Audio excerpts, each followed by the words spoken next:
It's super hot in Brisbane today, but I'm still wearing this because I am cosplaying, because you have to pretend you're in crazy cold London climate in November.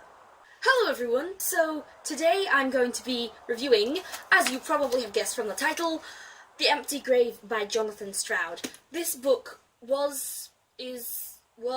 I don't know, but, well, it's now come out, but it was my most anticipated book for the year, and I was a little bit dreading doing this review because I wanted to do it right, and there was a few different ways that I thought I could do it. But with Halloween coming up, I thought that now would be the perfect time to review it, and given it's only just come out, and I thought other people would probably want to also go crazy about it with me. So for this video I've got a few announcements first, which I'm going to say, and then I'm going to get into the spoilery part. Feel free to watch first the announcements-y kind of thing that's all Lockwood related, and then disappear and go and read the rest of the series if you have not read up to The Empty Grave, or read The Empty Grave. You have to have read The Empty Grave to be watching this, okay? This is definitely going to be a long video, because I've got a lot of ranting to do, but, you know, let's just roll with it. First, a couple of quick announcements. One is, I am dressed as Lucy Carlyle for this video, because I decided that I was going to dress up. I will try and get like a full body shot of me actually trying. Number two is that Jonathan Stroud has announced, / Big Talk Productions has announced, that Big Talk Productions has bought the rights to make Lockwood&Co into a TV series, which is incredibly exciting, and I honestly cannot express how much I am super excited for that. Number three is probably the accent, which maybe you've noticed. See number one about cosplaying, and also see number two, interested actress over here, by the way, Big Talk Productions. But without further ado, I'm going to get into this review. There are so many things that I both love and hate about this, and I think I'm going to tear this apart of all the things that I love and all the things that frustrated me, because I love this series and I'm not going to give it any grace because I love it that hard, and I think it can take it because this is my favourite series. If you have not read this book, I suggest going and watching my spoiler-free review of the first book, The Screaming Staircase, which I will leave in the description box below.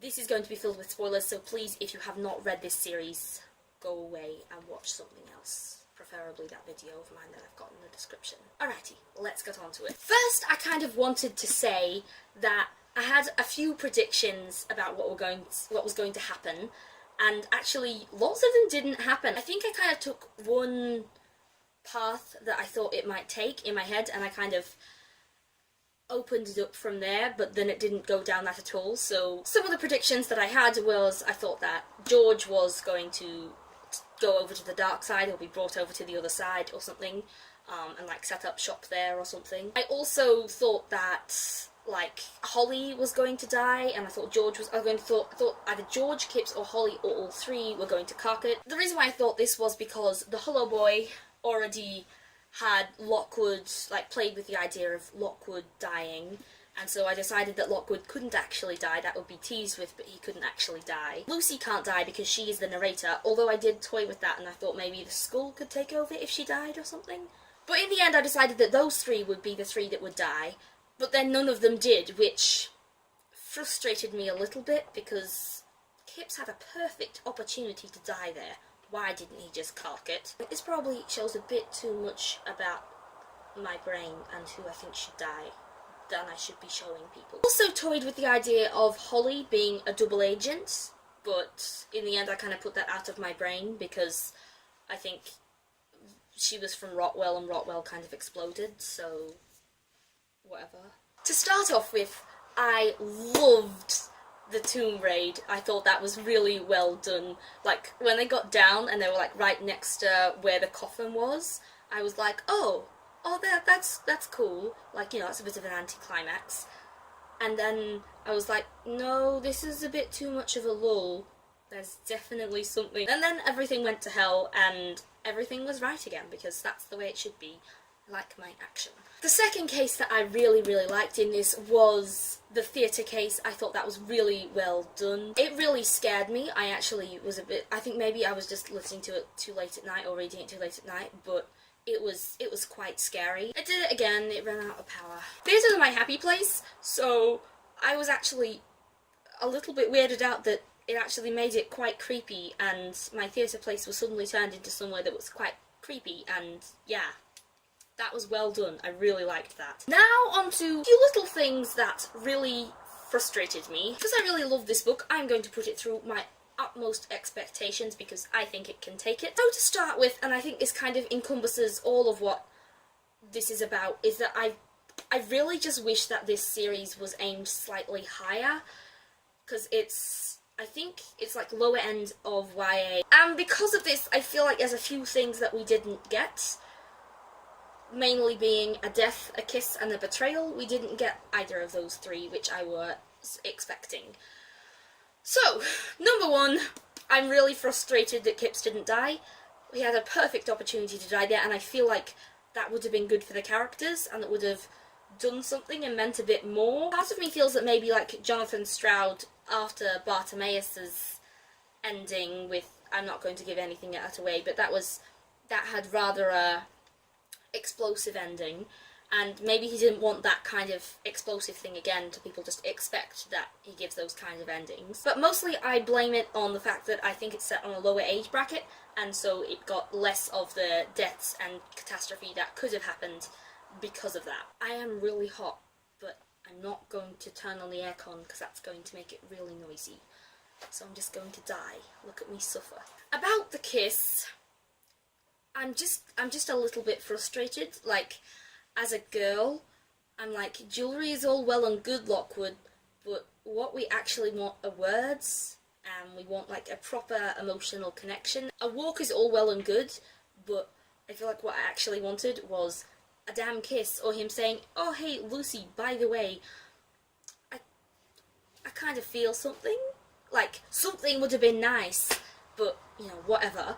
And number three, I kind of expected there to be a little bit of betrayal on somebody's part. I was either thinking Flo, because she should be a bit of a nasty bugger, or George, but neither of those two did anything. I loved the little bits of background information that we got in this. I feel like it added to the depth in that it didn't explain a lot of it in great detail. Like, it just kind of like mentioned bits of how he met Flo, mentioned bits about parents. One of my favourite all-arcing loves for this book, I love the overarching pun in the name The Empty Grave. It becomes like a triple entendre in that, like, Kipps didn't cark it, so, you know, you have both Lockwood's empty grave and Marissa's empty grave and Kipps's empty grave. So that's a little side thing. I just think that's absolutely hilarious, and I just appreciated that because I love a good pun. I love the little extra thing that we got of Holly saying that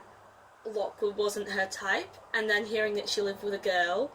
And I love, possibly, like, I'm given it's not totally stated, I'm seeing that as like an okay thing for assuming that possibly she swings the other way, which I thought was a really cool little addition to this. The sun is trying to come into my room and totally ruin my shot. Thank you, sun.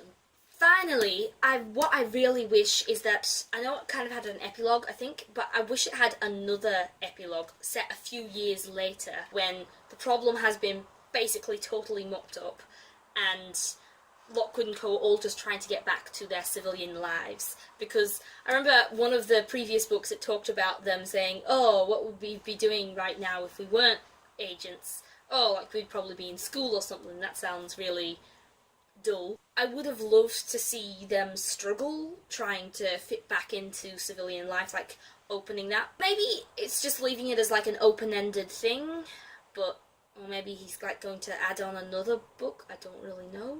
But one of my favourite things that happened in this was the twist with Ezekiel and Penelope's body.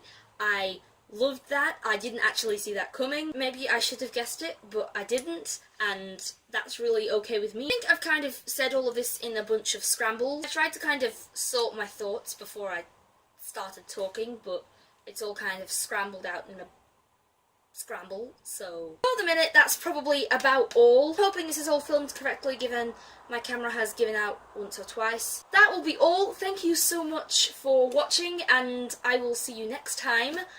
In the meantime, keep reading and I hope you have a wonderfully spooky Halloween. Thank you so much for watching. Goodbye. Like, I'm just saying that if there's auditions on, I want to know about them. Kind of just sad, you know, like this one not looking the same as the others. Got like a little Milan coat. I'm currently dressed as Lucy Carlisle. If Lucy Carlisle had long hair, I think she would wear it tied back. I also minus chains, flares, a belt, and many other things under the sun that Lucy's meant to be wearing, like a rapier and a skull as well. I don't happen to have one of those with me. Though I have done fencing in the past, and I really love parkour.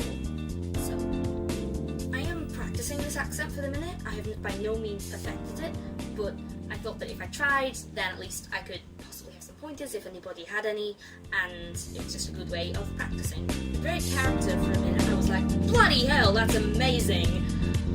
It was so good, I loved it.